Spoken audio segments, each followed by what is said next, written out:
What's up? Big Kirk 916. Positivity, motivation. Never settle for average. You know how we do it over here. Go to bigkirk916.com. Pick you up some merch, t-shirt, hat, resistance responsive training manual, or a bar of soap, and wash your ass. Also hit that subscribe button, hit that like button, man. Let's bust this algorithm wide open. If you haven't subscribed to my car channel, which is Muscleup Car Lifestyle, you can go and hit the link in the description. Subscribe to that channel. Over there I talk about nothing but cars.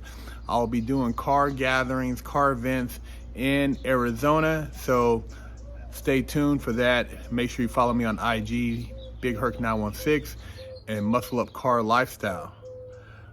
What I want to share with you guys is your past only equals your future if you live there. And a lot of people do not take the time to create new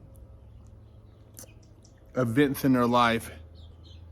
So they constantly dwell on things that happened to them in the past, and they use those things to reinforce a victim mentality.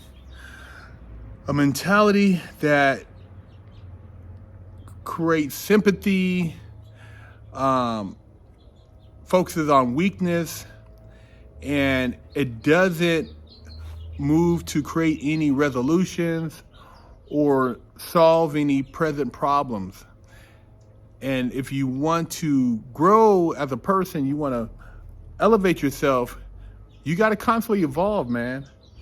I mean, if we all sat back and dwelled on the time we didn't catch the baseball and somebody scored a run, or we dropped the football in the game and we lost, or when we ran track and we came in fourth and didn't get a trophy, we tried to ollie 4 or 5 boards and didn't make it and knocked the boards over. I mean, there's a lot of little things that could impact you, but why live in that past, man? Why let it define you? You know, bad relationships, horrible parents. We could talk about it all. But if you own those situations and you use those situations to fuel your drive, you can change the course of your trajectory. You know, I've made a lot of mistakes in my life, a lot of bad choices.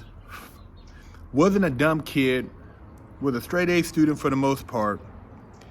Didn't really get into a whole lot of trouble when I was young, but then as I became a teen, I started getting into bullshit, and I could have, blamed a lot of that on, lack of my dad, or, oh man, my mom didn't do this, but it does no good, because it's like,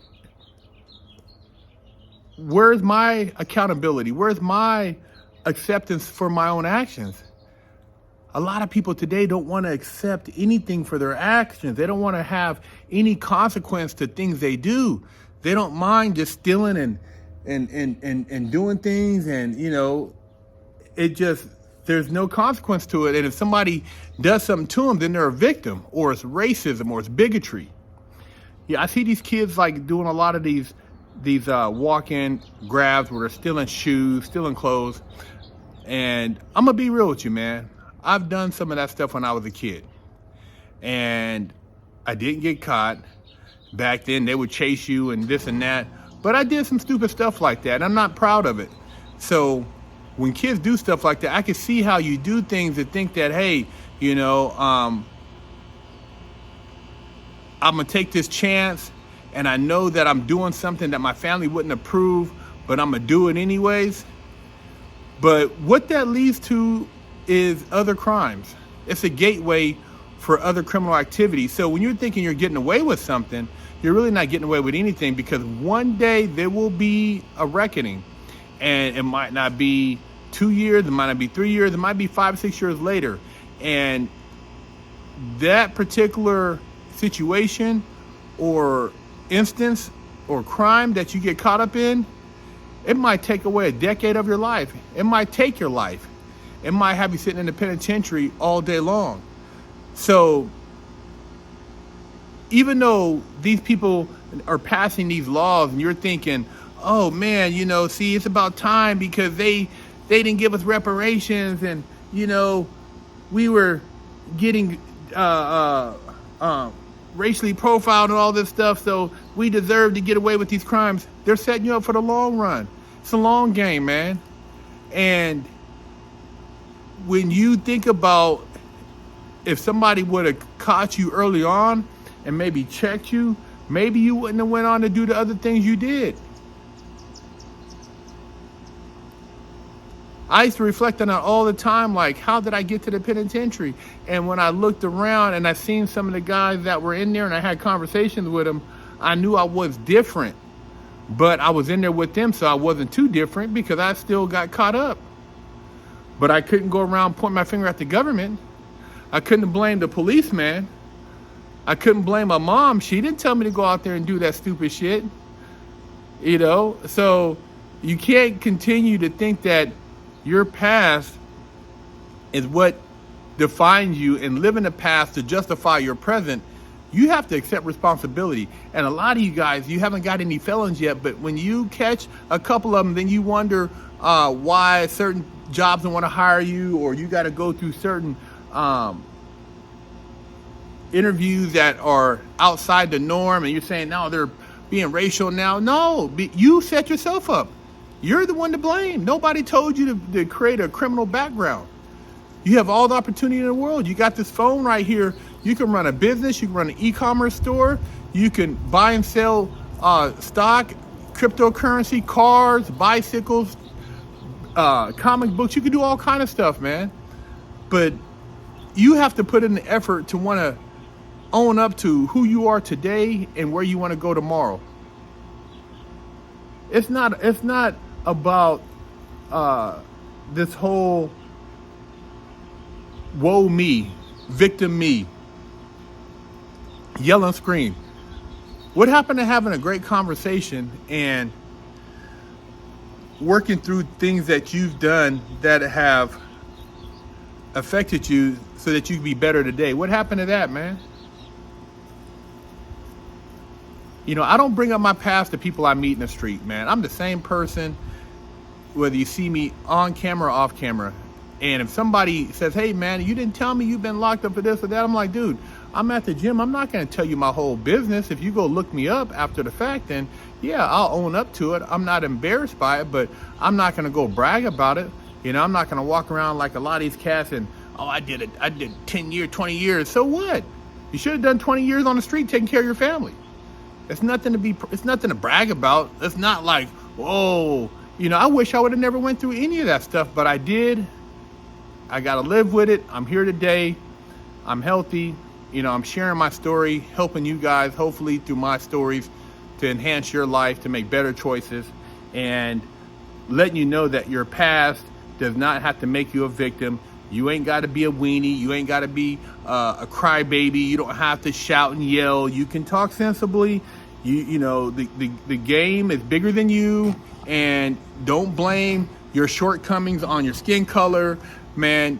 Rise up above that and elevate yourself, man. Big Herc 916.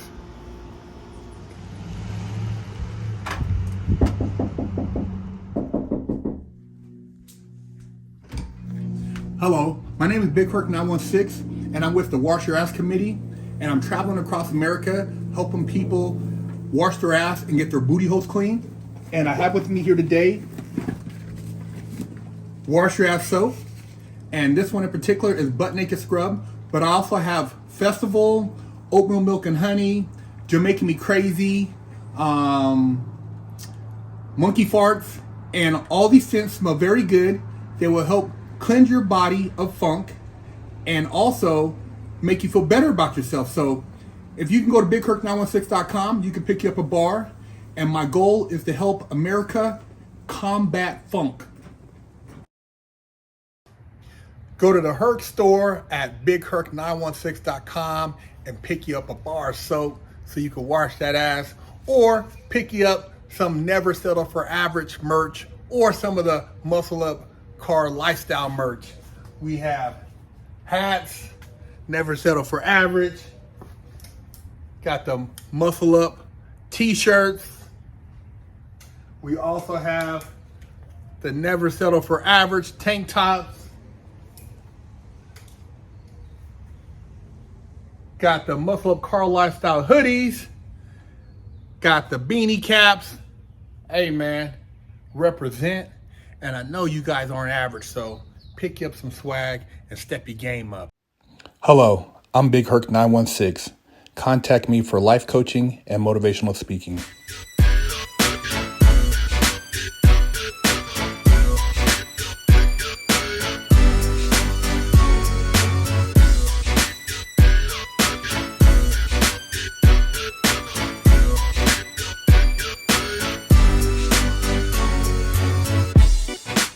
Lockdown's over. Get your yard time in. Exclusively at FreshOutSeries.com.